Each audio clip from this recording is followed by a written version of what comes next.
लोक कथाओं और उन अनसुलझे रहस्यों के हमारे इस नए विश्लेषण में स्वागत है। आज हम एक ऐसी कहानी की गहराई में उतरने वाले हैं जो सच में रोंगटे खड़े कर देने वाली है। ये एक ऐसी जगह की दास्तान है जहां अतीत के कुछ बहुत ही काले रहस्य आज तक दफन नहीं हो पाए। तो चलिए, बिना किसी देरी के सीधे इस खौफनाक रहस्य की तह तक चलते हैं। मुझे बाहर निकालो। जरा सोचिए, रात का अंधेरा हो और दीवारों के बीच से ऐसी कोई दर्द भरी घुटती हुई आवाज आने लगे। ये सिर्फ एक वाक्य नहीं है, बल्कि एक ऐसी भयानक घटना की चीख है जिसे हम आज डिकोड करने जा रहे हैं। तो सबसे पहले नजर डालते हैं इसके अतीत पर, काली हवेली का काला इतिहास। कहानी शुरू होती है राजस्थान के शहर अलवर से। अब अलवर का नाम सुनते ही दिमाग में किले और पुरानी हवेली आने लगती है ना। इस जगह का अपना एक बहुत ही गहरा इतिहास है, लेकिन हम जिस कहानी का विश्लेषण कर रहे हैं उसने इस शहर की यादों में एक बहुत ही डरावना पन्ना जोड़ दिया है। और इसी शहर के एक कोने में खड़ी थी काली हवेली। इस हवेली का नाम ही अपने आप में एक खौफनाक चेतावनी जैसा लगता है। स्थानीय लोगों की माने तो महज इस नाम को सुन के ही लोग सिहर उठते थे। ये कोई आम पुरानी इमारत नहीं थी, इसके अंदर एक ऐसा खौफनाक कृत्य हुआ था जिसने इसकी पहचान ही बदल कर रख दी।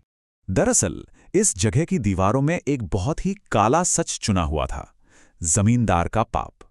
लोक कथाओं के अनुसार इस हवेली के जमींदार ने एक बेहद क्रूर, बल्कि कह सकते हैं कि एक अमानवीय काम किया था। उसने अपनी ही पत्नी को हवेली की दीवार के अंदर जिंदा चुनवा दिया था। ये एक ऐसा खौफनाक जुर्म था जिसने इस हवेली की एक एक ईंट को हमेशा के लिए शापित कर दिया।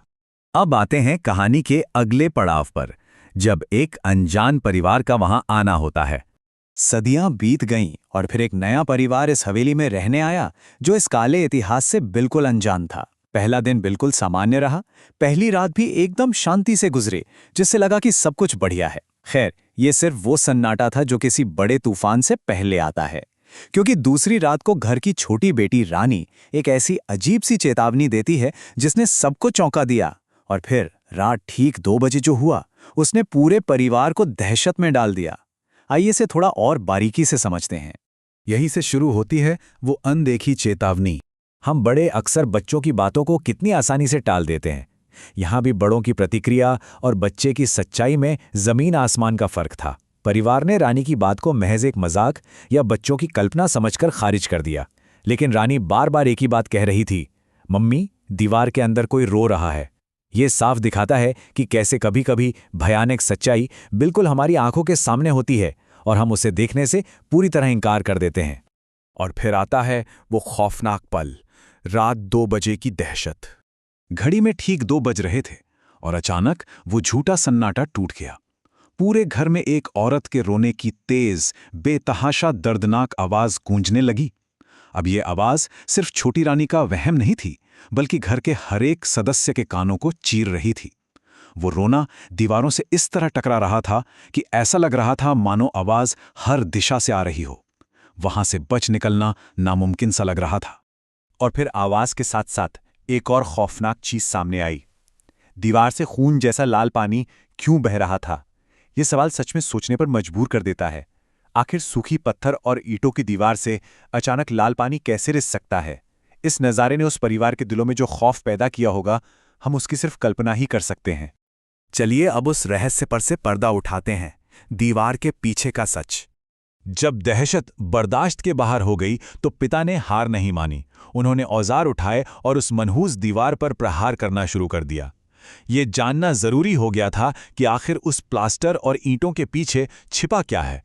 जैसे जैसे दीवार टूटी, अंदर का नज़ारा होश उड़ा देने वाला था।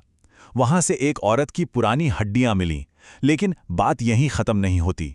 उन पुरानी हड्डियों के बीच एक पुरानी चिट्ठी भी दबी हुई थी। उस चिट्ठी पर जो लिखा था, उसने मानो उस सदियों पुराने पाप को आज के वक्त में लाकर खड़ा कर दिया। चिट्ठी में बस वही चंद लफ्ज लिखे थे, मुझे बाहर निकालो।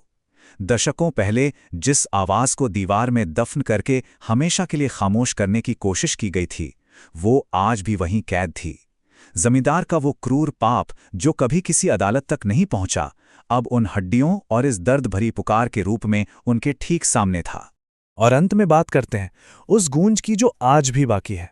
जाहिर है उस रात का अंजाम बेहद खौफनाक था। वो परिवार उस कदर दहशत में आ गया था कि उन्होंने अपना सारा सामान वहीं छोड़ा और उसी रात वहां से अपनी जान बचाकर भाग खड़े हुए। उस दिन के बाद से कभी किसी ने उस हवेली में दोबारा कदम रखने की हिम्मत नहीं की। आज भी उस हवेली की टूटी खिड़कियां एक खौफनाक निशानी की तरह वैसी ही पड़ी हैं। और जो बात सबसे ज्यादा रोंगटे खड़े करती है वो ये कि स्थानीय लोगों का मानना है कि आज भी रात के सन्नाटे में उन टूटी खिड़कियों से उसी औरत के रोने की आवाज आती है। तो इस पूरी खौफनाक दास्तान के बाद एक बहुत गहरा सवाल पीछे छूट जाता है। काली हवेली की उन दीवारों और उस गूंज में असल में क्या कैद रह गया है? क्या वो सिर्फ उस औरत की आत्मा है जो उस हवेली से कभी आज़ाद नहीं हो पाई, या फिर वो एक ऐसा क्रूर अन्याय है जिसे कभी इंसाफ नहीं मिला और इसीलिए वो आज तक शांति से दफन नहीं हो सका? इस विश्लेषण से जुड़ने के लिए बहुत बहुत धन्यवाद। हम फिर मिलेंगे किसी और ऐसे ही गहरे और दिलचस्प रहस्य के साथ।